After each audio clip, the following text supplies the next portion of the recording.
Assalamualaikum warahmatullahi wabarakatuh. Kembali lagi sama gua Excel. Pada kesempatan kali ini, gua akan membawakan sebuah kisah yang cukup mengerikan. Kisah yang ditulis pada akun Twitter Kisah Tanah Jawa. Jadi siapkan headset atau earphone kalian. Bagi yang belum subscribe, silakan subscribe. Karena subscribe itu gratis, guys. Oke, kita mulai intronya dulu.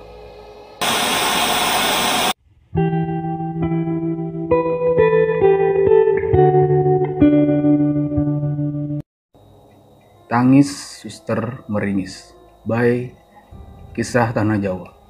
Seperti tak ada pilihan lain, bahwa memang semuanya harus terjadi. Kenyataan itu sungguh menyakitkan saat mereka dengan terpaksa berpindah masuk ke dimensi lain. Namun mereka akan selalu merasa berada di dalam dimensi yang sama.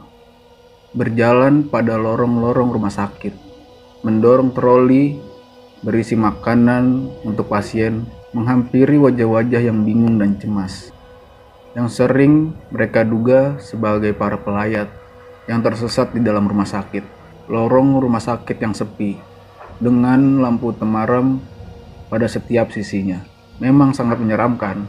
Kadang pada saat jam tengah malam, saat lorong rumah sakit sedang sepi-sepinya, kita bisa merasakan angin semilir yang berhembus, membawa aroma bunga melati yang tercium sangat kuat. Ada juga bisa kita rasakan sesuatu yang dengan cepat melesat seperti kilat. Saking cepatnya, hingga mata kita tidak bisa menangkap sesuatu yang melintas dengan cepat itu. Seorang suster memang sering menampakkan diri di sana, terutama pada malam hari, pada jam-jam tertentu, sekitar jam 12 sampai jam 1 malam. Suster itu berjalan di lorong sambil mendorong troli berisi makanan yang siap diantarkan ke kamar pasien. Berpakaian serba putih layaknya seorang suster. Namun ada yang sedikit berbeda. Wajahnya tidak terlihat sebagaimana mestinya. Namun jelas terlihat ekspresi dari suster yang meringis kesakitan, seperti senyum yang dipaksakan, yang sekejap bisa berubah menjadi tangis. Tangis merintih yang kesakitan. Tidak ada balutan daging pada wajahnya. Yang tersisa hanya bentuk tengkoraknya saja. Tulang pada rahangnya jelas menunjukkan itu. Ada kesedihan dalam tangis pada malam-malam yang pekat yang biasa terdengar di lorong-lorong rumah sakit. Konon katanya, memang semasa hidupnya, Suster Meringis ini sering bertugas mengantarkan makanan kepada pasien. Selain itu juga, Suster Meringis ini juga seringkali ditanya oleh para pelayat yang ingin tahu keberadaan ruang inap yang ingin mereka tuju.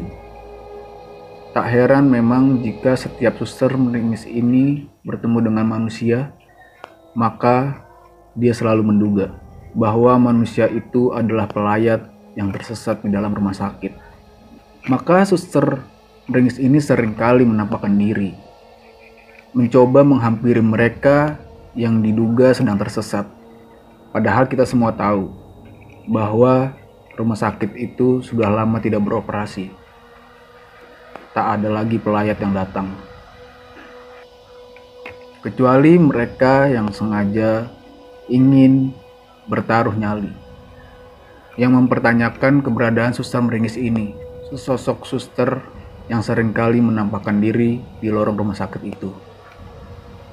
Rumah sakit bertipe C yang dibangun pada tahun 1933 itu memang banyak meninggalkan jejak residual yang pekat. Banyak peristiwa yang terjadi di dalamnya, selain pasien yang menderita karena sakit. Di sana pernah ada yang meregang nyawa dari peristiwa yang berdarah, tentang kerusuhan yang pernah terjadi antara kelompok pribumi dan pekerja Belanda. Ada kecemburuan sosial di antara mereka yang kemudian menyulut menjadi kerusuhan yang besar dan berujung kepada kematian. Mereka yang mati secara tidak wajar masih bergentayangan di area rumah sakit. Mereka masih memiliki persoalan yang penting yang belum terselesaikan di dunia.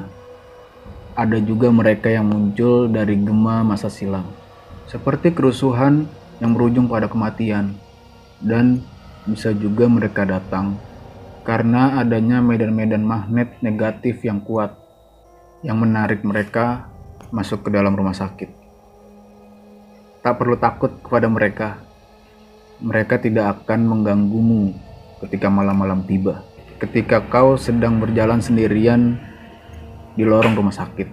Sebab ketika kalian mendengar cerita tentang suster meringis ini, seharusnya ini sudah bisa membuatmu paham bahwa mereka juga sama seperti manusia, memiliki ego dan butuh pengakuan atas keberadaan mereka dalam dimensi manusia.